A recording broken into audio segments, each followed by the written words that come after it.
Hola, Dios les bendiga. Gracias por acompañarnos. Aquí estamos una vez más.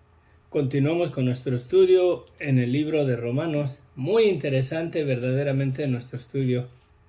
Muy interesante. Quiero mandarles saludos a todos los que se conectan. Sofía, Jorge, a Herminio, a Isidro Robles, a tía Elena Misionera. Dios les bendiga ricamente. Gracias por acompañarnos. No se me olvida Gonzalo y Elmer, ¿verdad? Bendiciones. Y a todos los demás hermanos que se conectan frecuentemente, bendiciones. Gracias. Gracias. Nos aproximamos a un año nuevo y a ver qué Dios nos tiene, ¿verdad? En el futuro. Debemos de tener la expectativa que el Señor puede venir en cualquier momento, o vivamos lo más piadosa que se pueda nuestra vida delante de Él para no quedarnos. Amén. Bendiciones. Voy a ver un pasaje bien rápido en el libro de los Hechos, porque necesitamos ver esto en un punto de vista bien interesante.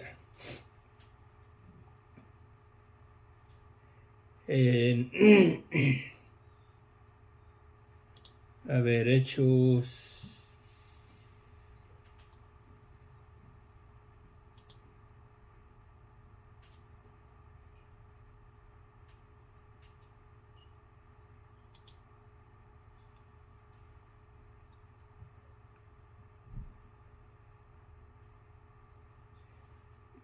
Bueno, si no lo encuentro, vamos a...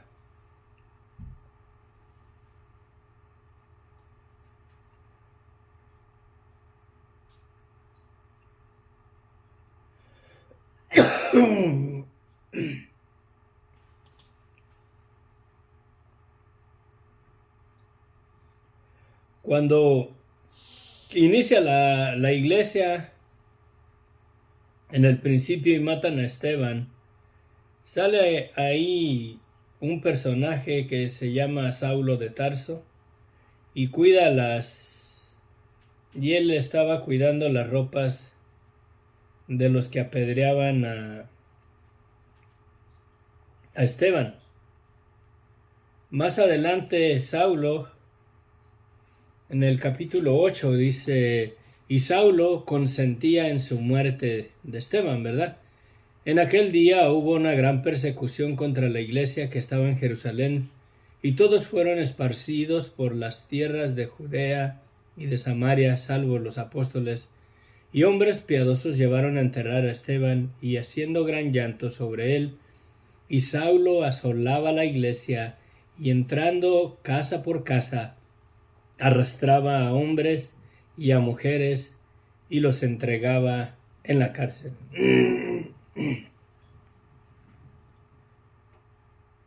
Sí. Más adelante Saulo le pide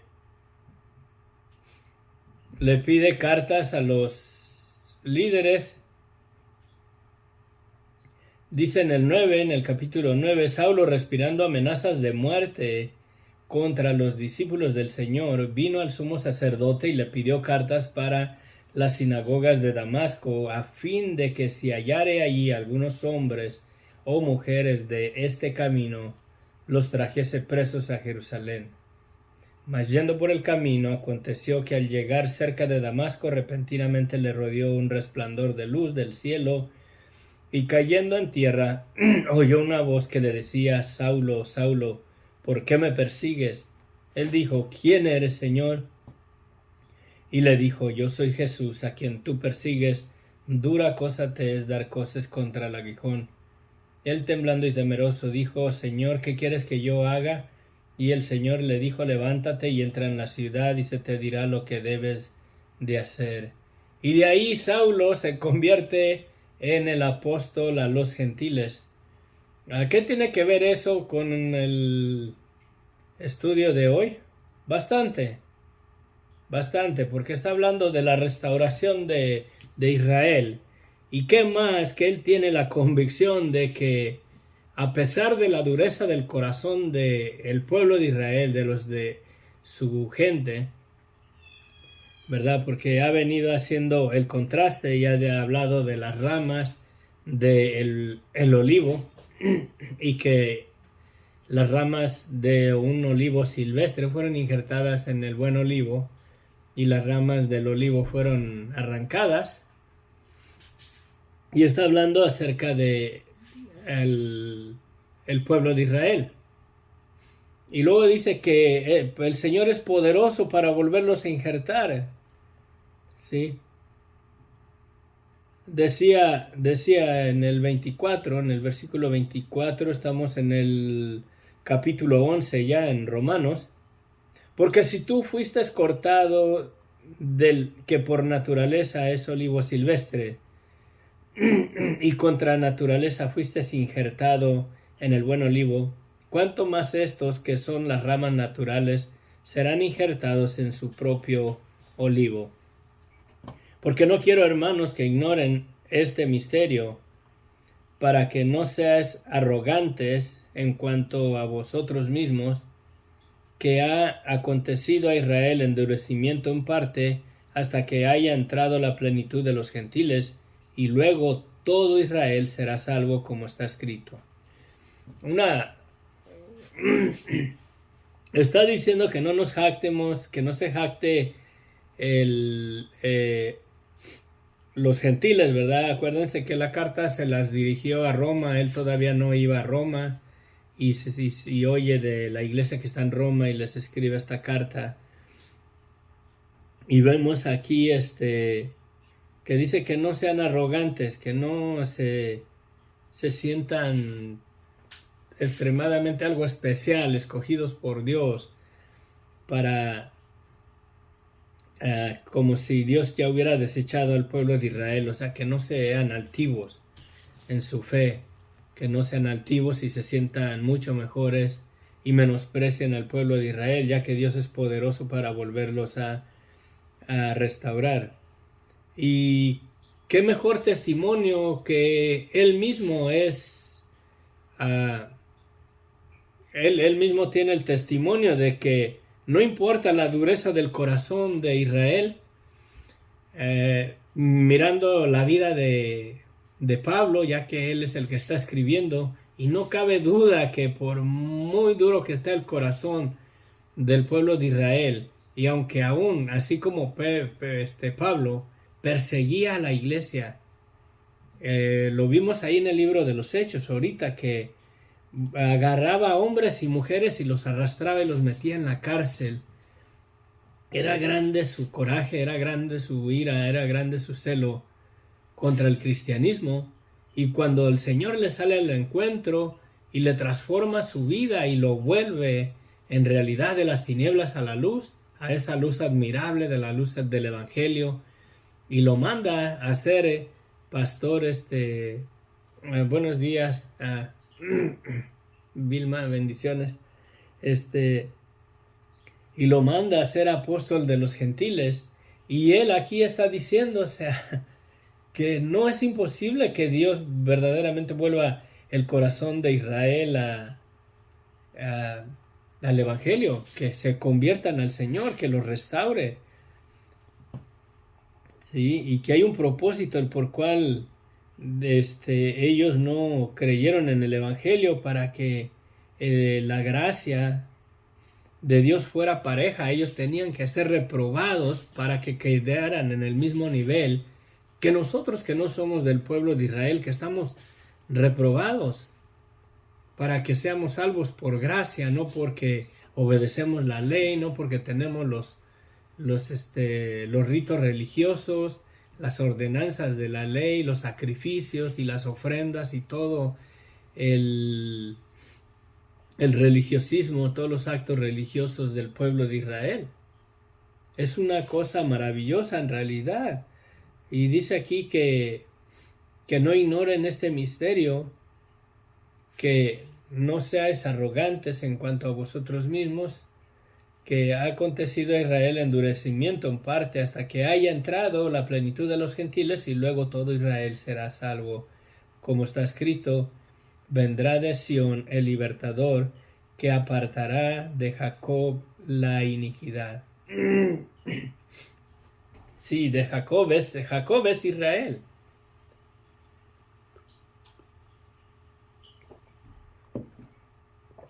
Y este será mi pacto con ellos, dice, cuando yo quite sus pecados. Entonces, Pablo estaba bien convencido, ya que él no solamente estaba endurecido contra el evangelio, sino que perseguía a los hermanos, los encarcelaba.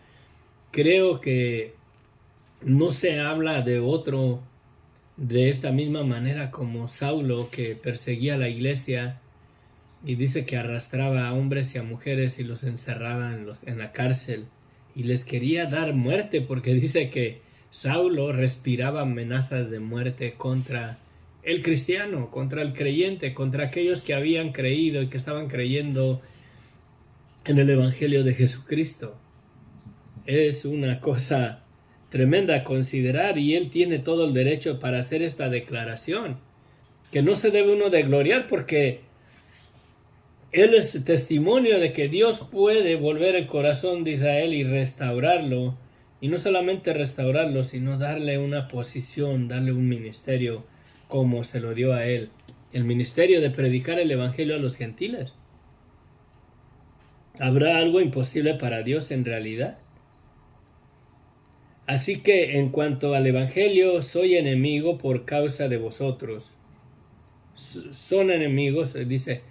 Así que en cuanto al evangelio, son enemigos por causa de vosotros. Y acuérdense que Pablo en otra ocasión era enemigo del evangelio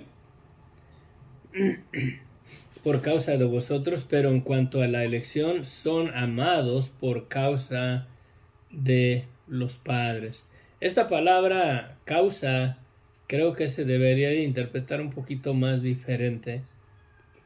Dice así que en cuanto al evangelio, son enemigos por causa de vosotros, pero esa causa es como para favor de ustedes, para que la gracia estuviera abierta, ¿verdad? Para los gentiles, los que no son del pueblo de Israel. Es lo que ha venido diciendo en el contexto de todo este capítulo. Porque esa palabra causa a veces se oye como que los está acusando, como si fuera por su culpa de ellos. Dice, son enemigos por causa, pero esta causa es a favor de ustedes. Sí, a favor de ustedes, para que la gracia resplandeciera para los gentiles, y el pueblo de Israel tenía que ser reprobado para que todos quedaran bajo el mismo juicio de Dios, bajo la misma elección, bajo la gracia de Dios, y nadie se puede gloriar de eso.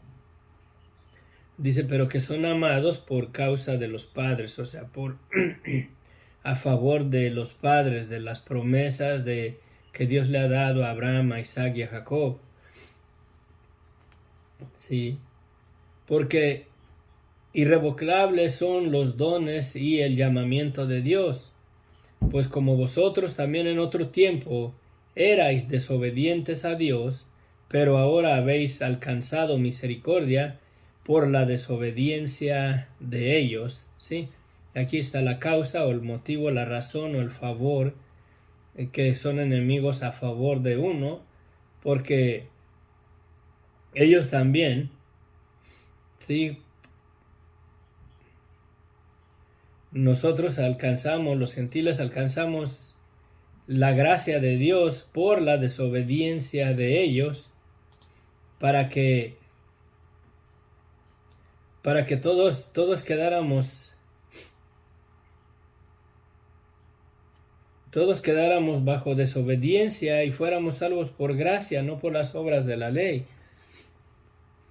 Dice, así también estos ahora han sido desobedientes, para que por la misericordia concedida a vosotros, ellos también alcancen misericordia.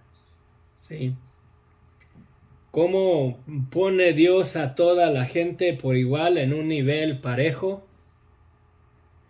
Para que no haya excepción de personas para Dios. Es como todo, volviendo a poner nuestra mirada en la cruz del Calvario. Cristo murió, sí, Cristo murió por toda la humanidad. Cristo no hizo excepción de personas, no murió solamente por el pueblo de Israel, murió por ti y por mí también, por el homicida, por el ladrón, por el bueno, el ladrón es el mismo ratero. Sí,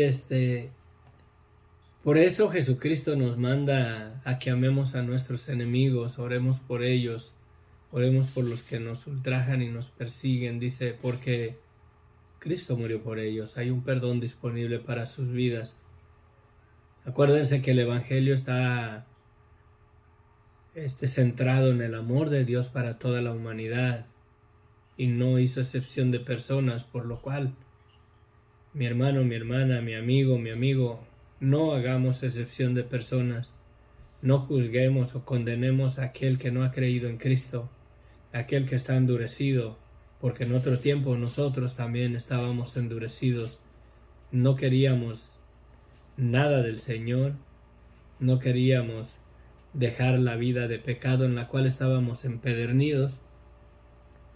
Por lo tanto, la misericordia de Dios, acuérdense que somos salvos por gracia, es la gracia de Dios, la benignidad de Dios, lo bueno que es Dios, el amor de Dios, lo que nos trae a Él. ¿Sí?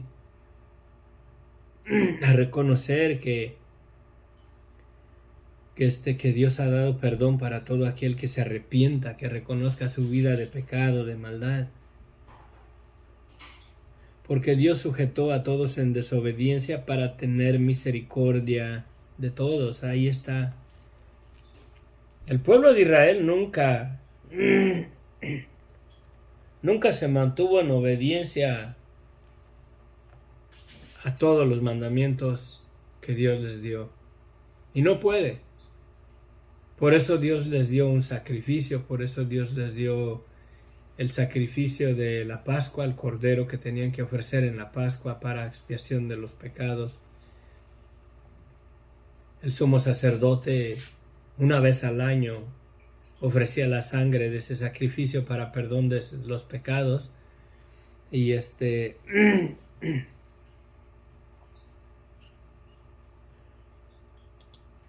por lo mismo, porque ninguno pudo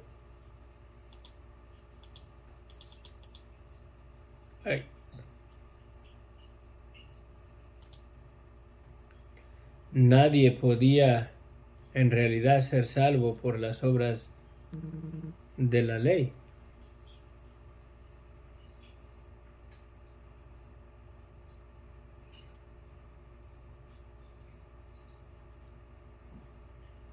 Entonces, como les digo, o sea, Pablo tiene todo el derecho de decir que Dios puede restaurar al pueblo de Israel, a los israelitas, a los judíos, aún en la dureza de su corazón, ya que él en otro tiempo no solamente estaba endurecido en su corazón para el evangelio, sino que perseguía deseando o queriendo la muerte de los cristianos, de los creyentes. Y he aquí, miren, que Pablo, en realidad la mayoría del Nuevo Testamento fue escrito por Pablo, el que perseguía a la iglesia, el que consentía en la muerte de Esteban, el que respiraba amenazas de muerte contra la iglesia de Jesucristo.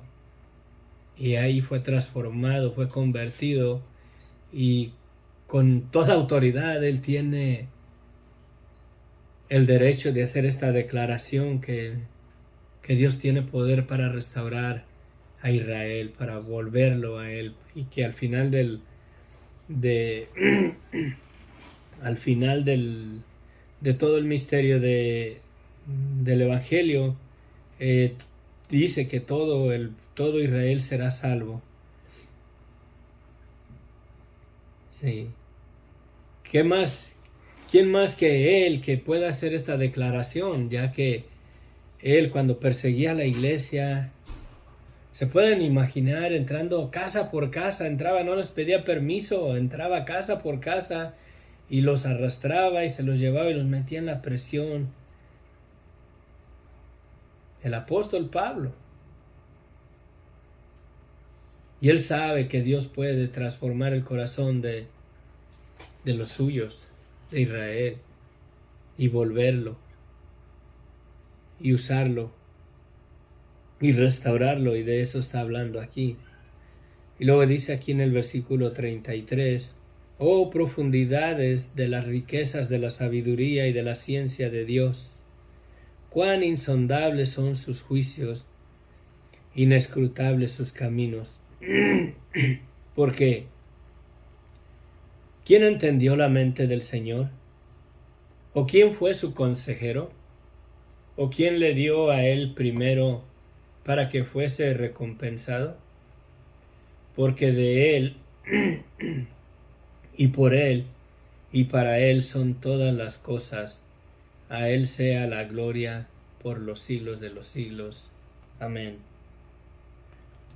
Dice, oh profundidad de las riquezas de la sabiduría y de la ciencia de Dios. Cuán insondables son sus juicios e inescrutables sus caminos.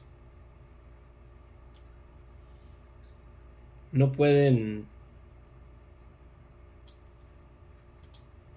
sus caminos del Señor no pueden ser conocidos en una totalidad.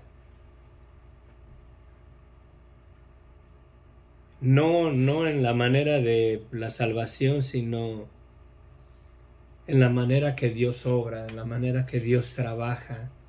El misterio de la vida en realidad.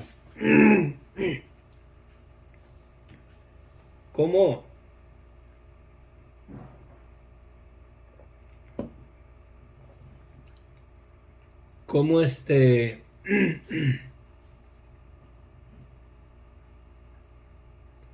mirando nuestra vida, vamos a considerar esto un momento. Considerando nuestra vida, si reflexionamos en que en ningún momento nosotros tenemos el derecho de decidir cuándo nacer, ya tiene mucho que decir con concerniente a lo inescrutable que son los caminos de Dios. Nuestra personalidad, ¿acaso nosotros la escogimos? ¿Acaso nosotros escogimos dónde nacer? ¿Quién iba a ser nuestra familia, nuestros padres? Y crecemos y como seres humanos nos sentimos que nosotros somos los dueños de nuestra vida, que nosotros somos los señores, los dioses de nuestra vida, de nuestra existencia. Cuando Dios, yo creo que se ríe, va a decir, pobrecitos, no saben que son polvos solamente con el aliento de vida que Él nos dio. Sí. En realidad son inescrutables sus caminos de Dios. Creo que Dios tiene propósitos, tiene planes con nuestras vidas. Quizás no con todas las personas, pero Dios le da la vida a algunas personas en especial con propósitos bien definidos para su reino, para servirle.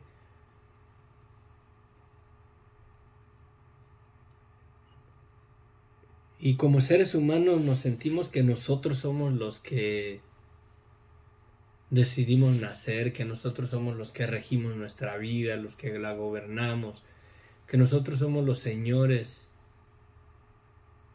de nuestra existencia.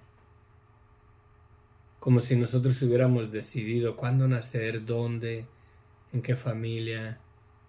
Créanmelo, si hubiéramos podido escoger Yo de todo corazón me hubiera gustado escoger en los tiempos bíblicos y ser del linaje de los hijos de Israel. Si hubiera podido escoger, yo hubiera escogido ser de, quizás de la descendencia de David. ¿Se imaginan? Pero no podemos escoger. Verdaderamente son inescrutables, o sea que no los podemos analizar, conocer y entender así en un estudio minucioso. No vamos a poder conocer en realidad o estudiar los caminos de Dios.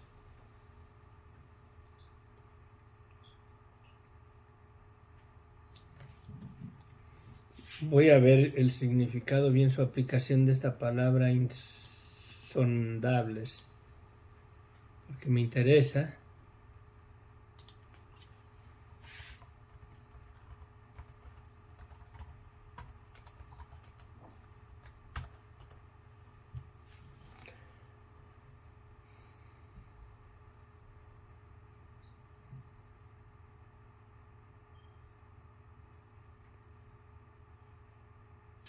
Insondable dice que es algo que es tan profundo que no se puede alcanzar su fondo, que no puede ser conocido, comprendido por ser misterioso, difícil o impenetrable. Es verdad. Y lo mismo sus caminos, sus juicios y sus caminos. Sus juicios habla de la manera que Dios juzga, de la manera que Dios... y de acuerdo al contexto de lo que está hablando de la gracia de Dios, cómo Dios tuvo que reprobar a todo el Israel para que todo el mundo quedara reprobado,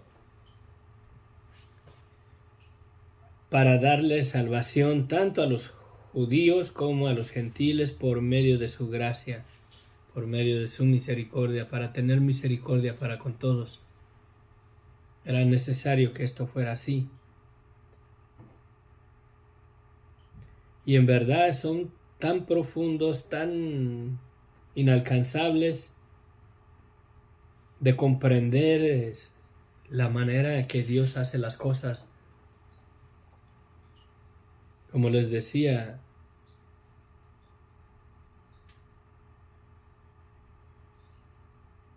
te cabe en la idea el saber que Dios ya sabe el día de tu muerte y la hora exacta, el tiempo preciso, y la del mío también.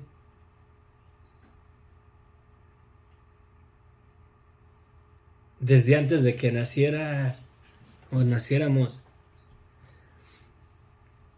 Dios ya sabía que íbamos a nacer y cuándo vamos a morir. Dentro del conocimiento de Dios. En realidad el misterio de Dios es tan grande, el misterio de la vida. Te pones a pensar que tú y yo somos el fruto de el polvo de la tierra que Dios formó en el hombre y sopló el aliento de Dios, el aliento de vida que estaba en Dios, lo sopló en ese puño de tierra y fue el hombre un ser viviente. Y nosotros somos el fruto de esa obra que Él hizo, tan maravillosa. En realidad, el misterio de Dios es una cosa maravillosa. No lo podemos comprender, no lo podemos entender. No podemos jactarnos y juzgar al que no ha venido a los pies de Cristo. Dios tiene su tiempo. No dejemos de orar por ellos. No dejemos de clamar a Dios para que el Evangelio resplandezca en sus vidas. Pero Dios tiene sus propósitos. Dios tiene su tiempo específico dentro de su conocimiento. Lo único que nos queda es orar por ellos porque les queremos nosotros predicar el Evangelio y se ofenden, se sienten hostigados y en lugar de que vengan al Evangelio más se alejan de él. A veces es por nuestra vida que testificamos ser cristianos, pero con nuestros hechos testificamos otra cosa. A veces terminamos con doctrinas tan extremistas que ponen en una posición al incrédulo o a nuestros familiares que no han creído en Dios, a no querer nada de ese Dios que predicamos y de ese Dios que nos pone en un estado tan religioso y extremista que no es bíblico. Sí, tengamos cuidado, porque a veces nuestra vida predica otra cosa que el Evangelio que predicamos con nuestras palabras. Nuestra manera de ser, cómo nos comportamos, qué es lo que hacemos, qué es lo que decimos, nuestra actitud. Hay coraje, hay odio en nuestras palabras. Predicamos un evangelio de la justificación y somos injustos en nuestros negocios. Hacemos lo incorrecto, hacemos lo injusto. Sí. Usamos de una pesa engañosa. ¿En realidad somos hijos de Dios y vivimos de esa manera? No creo. En realidad que son tan profundos los caminos de Dios y sus juicios tan profundos, tan misteriosos que no los podemos comprender.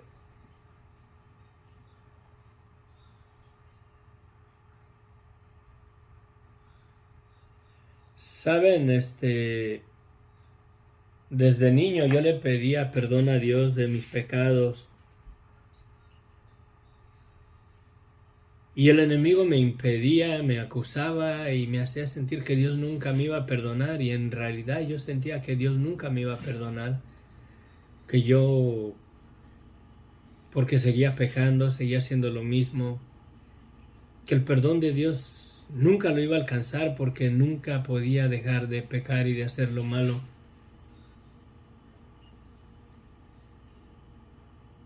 Y a la luz de lo que es el Evangelio,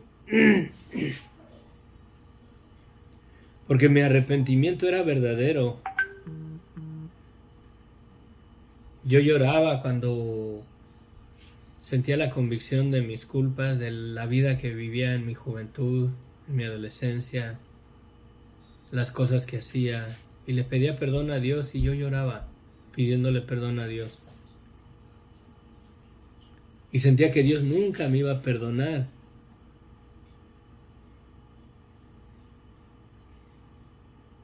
Cuando en realidad a través de la luz del Evangelio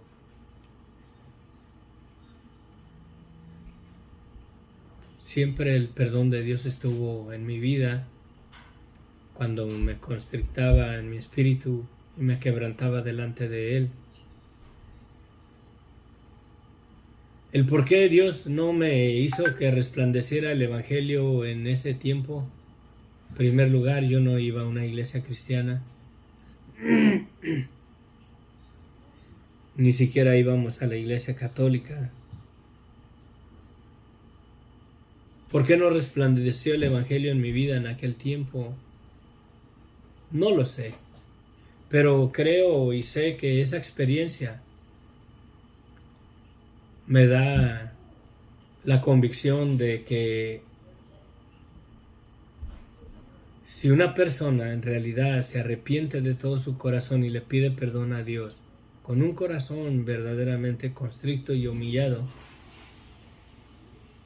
no importa lo que te diga Satanás, no importa lo que tú sientas, Dios te perdona.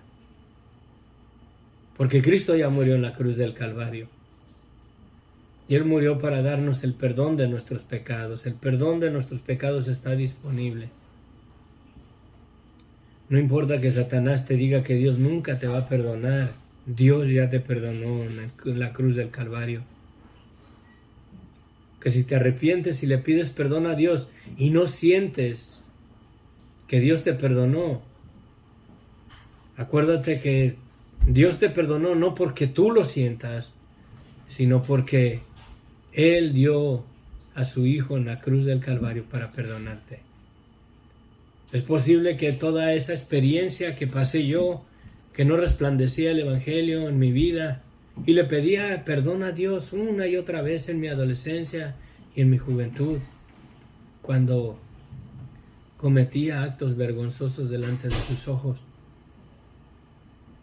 y sentía que Dios nunca me iba a perdonar, porque sé que Dios me permitió eso para experiencia, para saber en realidad lo que el enemigo hace y convence a las personas. Satanás convence con sus palabras, te seduce, te hace creer lo que no está ahí. Y así como a mí me hacía creer que Dios nunca me iba a perdonar, ignorando que por cuanto le pedí a Dios de corazón que me perdonara, mis pecados habían sido perdonados en el madero antes de que yo naciera.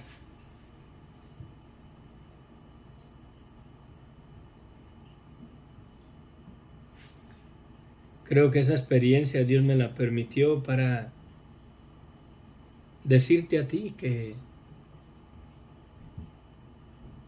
no tienes que sentir que si Dios ya te perdonó, para que el perdón de tu vida sea en ti. Si te has arrepentido y le pides perdón a Dios de todo tu corazón, y aún en Cristo le fallamos, tus pecados te son perdonados porque Cristo los ha pagado con su sangre en el madero. Sí.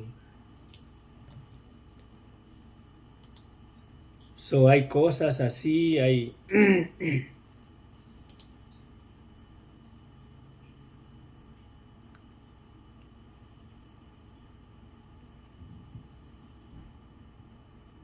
hay cosas así que experimentamos en la vida porque Dios tiene propósitos específicos.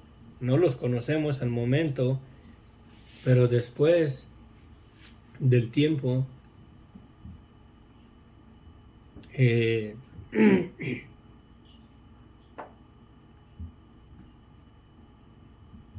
Señor nos va revelando, nos va dando a conocer los propósitos, el por qué han pasado ciertas cosas en nuestras vidas.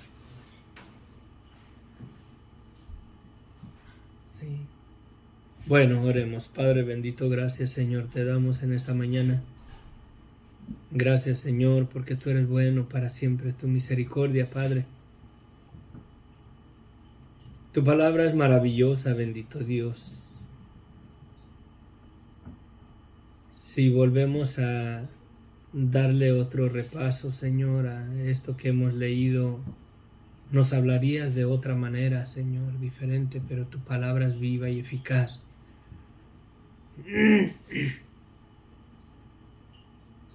Ayúdanos a reflexionar, Señor, que tú nos has dado la vida con un propósito. Si estamos de pie, Señor, es porque tú, dentro de tu voluntad, nos has permitido vivir.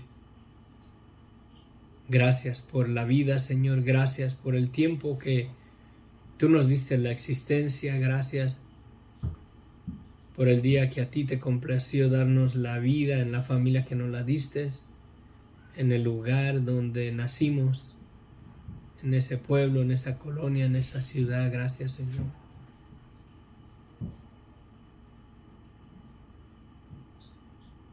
Ayúdanos a vivir esta vida, Señor, para ti, reconociendo que tú eres el Señor de nuestras vidas y no nosotros los señores o los dioses de nuestras vidas. A veces, no a veces, todo el tiempo obramos, Señor, como si nosotros fuéramos los que decidimos nacer, los que decidimos vivir. Y hacemos de nuestra vida como si nosotros fuéramos los autores, la razón de nuestra existencia, que si nosotros mismos fuéramos.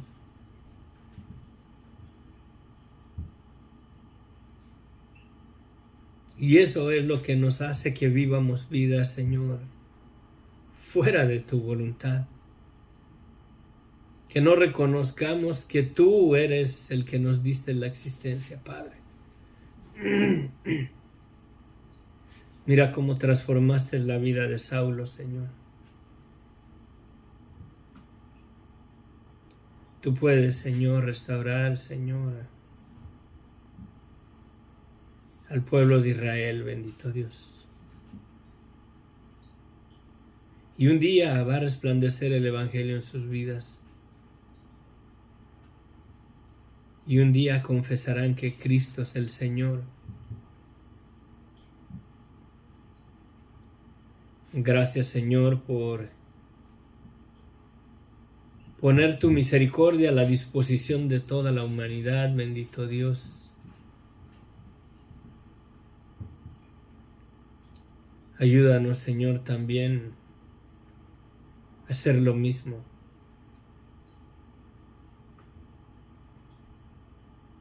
Al considerar que tu misericordia está a la disposición de todas las personas por igual, Señor.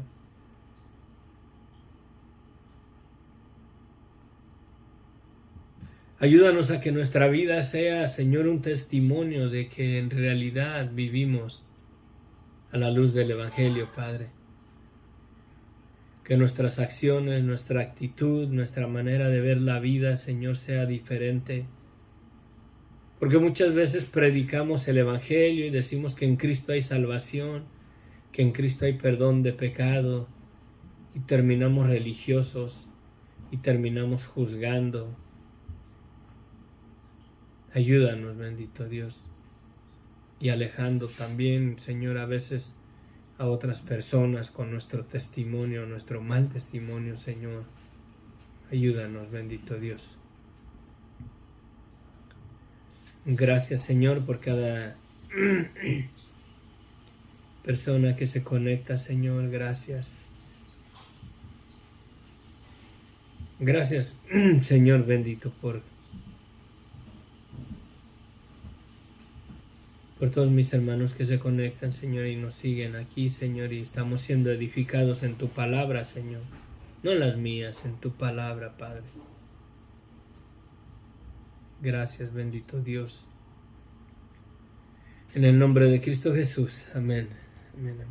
Bueno, Dios les bendiga ricamente. Nos vemos.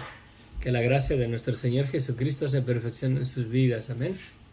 Amén. Bendiciones.